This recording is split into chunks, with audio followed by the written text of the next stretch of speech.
യഥാർത്ഥ കമ്മ്യൂണിസ്റ്റുകാരെല്ലാം ഇത്തവണ UDF vote ചെയ്തിരുന്നു. ഇത് വാഗ്ദാന ലംഘനങ്ങൾക്കും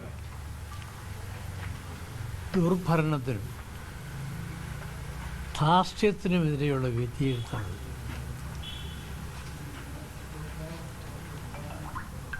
ഇപ്പോൾ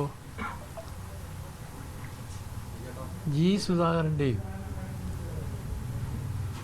ശ്രീ കുഞ്ഞികൃഷ്ണൻ്റെയും ശ്യാമളയ്ക്കെതിരെ മത്സരിച്ചാൽ ഗോവിന്ദൻ്റെയും വിജയം വിളിച്ചറിയിക്കുന്നത്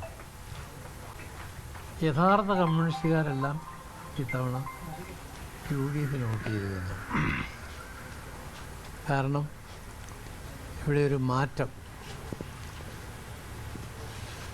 ഒരു ദിശാബോധത്തോടുള്ള ഒരു പ്രവർത്തനം ആവശ്യമാണെന്ന് ജനങ്ങൾ വിധി എഴുതി. ഈ തെരഞ്ഞെടുപ്പിൽ കോൺഗ്രസ് പാർട്ടിയുടെ നേതൃത്വത്തിലുള്ള ഒരു വിജയമാണ്. അതോടൊപ്പം ഘടകകക്ഷികൾ നല്ല പങ്കുവച്ചിരിക്കുന്നു. മുസ്ലിം ലീഗും കേരള കോൺഗ്രസും എല്ലാം.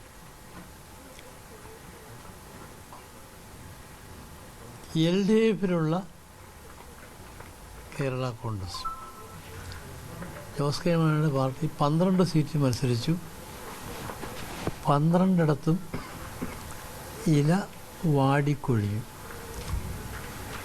ചിഹ്നമില്ലാതായിപ്പോയി, അംഗീകാരമില്ലാതായിപ്പോയി. പിന്നെ അപ്പുറത്തുണ്ടായിരുന്ന ഗണേഷ് കുമാറിൻ്റെ പാർട്ടിയും ഇല്ലാതായി, ആനന്ദരാജൻ്റെ പാർട്ടിയില്ല. അതുകൊണ്ട് ഇനി കേരളത്തിൽ ഒറ്റ കേരള കോൺഗ്രസേ ഉള്ളൂ. അതുകൊണ്ട് ഇവരെല്ലാം കർഷകരെയും ജനങ്ങളെയും സ്നേഹിക്കുന്ന കേരള കോൺഗ്രസ്സുകാരെല്ലാം തിരിച്ചു വരണം, മതസംഘങ്ങളിലേക്ക് വരണമെന്നാണ് എനിക്ക് അഭ്യർത്ഥിക്കാനുള്ളത്. ജനനന്മ ലാക്കാക്കി പ്രവർത്തിക്കാൻ എല്ലാവരും ഒറ്റക്കെട്ടായി പ്രവർത്തിക്കണമെന്നാണ് എനിക്ക് അഭ്യർത്ഥിക്കാനുള്ളത്. ജോസ് കെ മാണി ഉൾപ്പെടെ ഉള്ള ആളുകളെയാണോ ക്ഷണിക്കുന്നത്? അല്ല, കേരള കോൺഗ്രസിൻ്റെ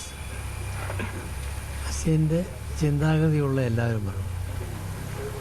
അത് ഭിന്നിച്ചുപോയ പല വിഭാഗങ്ങളുണ്ട്. അല്ലേ, അത് നേതാക്കന്മാർക്ക് പ്രസക്തിയില്ലെന്ന് വന്നല്ലോ. ജനങ്ങൾ തള്ളിക്കളഞ്ഞിരിക്കുന്നു. അതുകൊണ്ട് കേരള കോൺഗ്രസ് സ്നേഹിക്കുന്ന ജനങ്ങളെല്ലാം ഒന്നിച്ചു.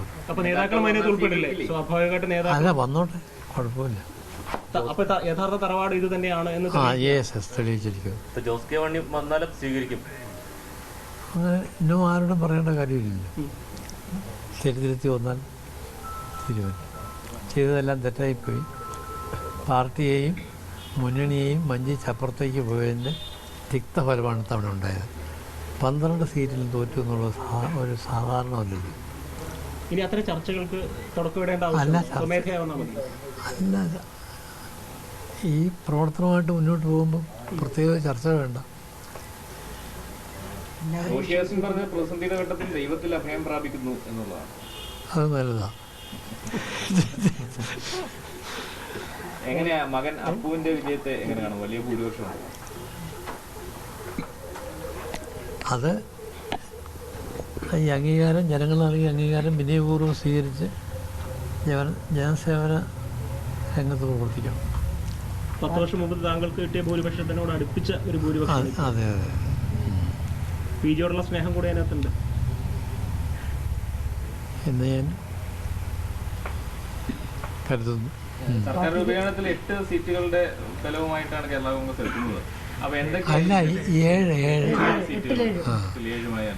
എന്തൊക്കെയായിരിക്കും മുന്നണിക്ക് മുൻപിൽ കേരള കോൺഗ്രസ് വയ്ക്കുന്ന ഡിമാൻഡ്? അതൊന്നും ഇങ്ങനെ പറയേണ്ട കാര്യമല്ല. എല്ലാം ഒരു സമവായത്തോടുകൂടി ചെയ്യാൻ കഴിയും.